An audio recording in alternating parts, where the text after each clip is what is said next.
say it again and again. The Credo cares. The Surge is an action RPG, we say a hardcore action RPG set in the near future, and it's really all about one-on-one combat and cutting off body parts, using them to craft something for yourself. So you're playing in this game as Warren. He's a new employee at this company called Creo. It's like a big mega corporation. They're trying to solve a lot of the problems in the world. Creo really has the task to repair environmental damage by shooting rockets with payloads in the atmosphere that are supposed to heal Earth's atmosphere. And Warren has just gotten a job here. So he's showing up for work for his first day. Things are a little mysterious, a little strange, but it's okay. He really needs the work. He gets his industrial exoskeleton applied to him, but something goes really wrong.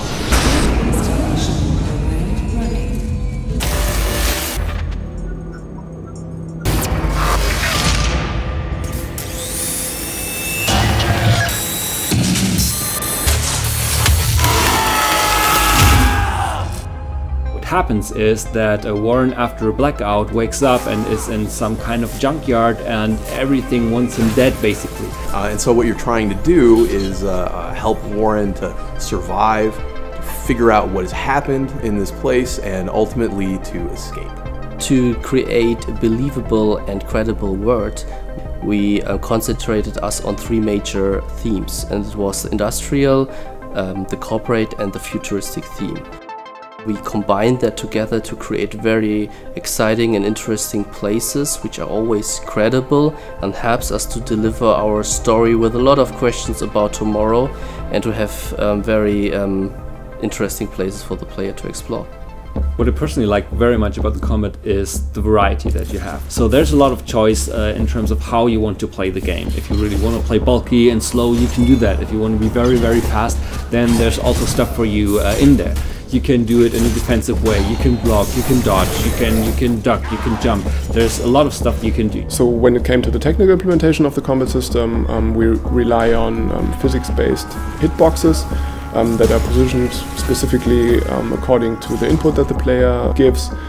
So it's possible for us to really find out which limb actually gets hit by the strike by the player, and it's also the case that the same rules apply for the enemies. It's very, very detailed and also interesting to play with for the player, and it's also interesting for us that the enemies follow the same rules. It's really, really reactive. It's really snappy. You really feel that you can impose your will on the game world.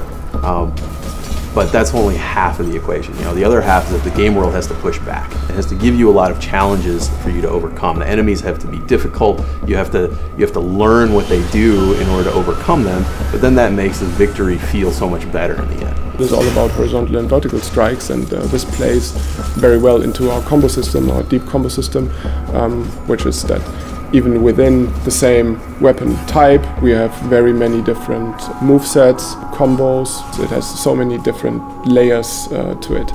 Where you strike on the enemy really makes a big difference in your combat. Of course, that wouldn't work out so well unless you're actually able to target specific body parts, which luckily is a main feature in our game. So you see an enemy, some of his body is armored, some of it's not armored, and then you get to decide, am I going to attack him in a vulnerable area and go for the kill, or am I going to attack him in an armored, protected area, damage that armor, chop his limb off, loot it, and then go craft it for myself. That doesn't feel like you're just some overpowered superhero slashing people away or something. We don't have that, and we don't want that. We want really this engagement, this fear in the fight, and the reward is something you take from your enemy in a maybe sometimes very brutal way.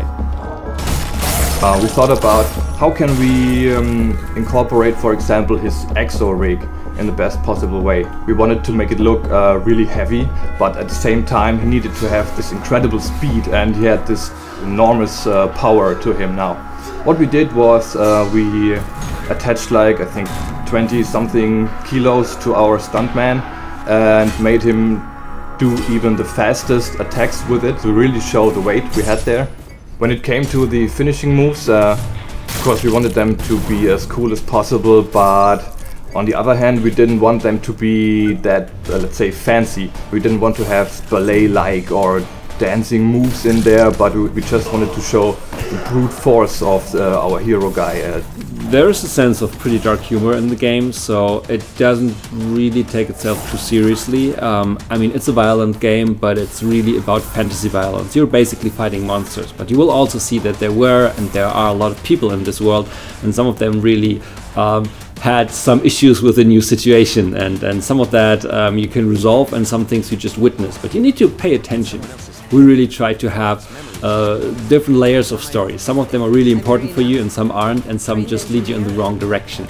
But again, it's about exploring, it's about you finding out what it is about. So you really take a look at things, you explore things, and bit by bit the story comes in if you like to experience it that way.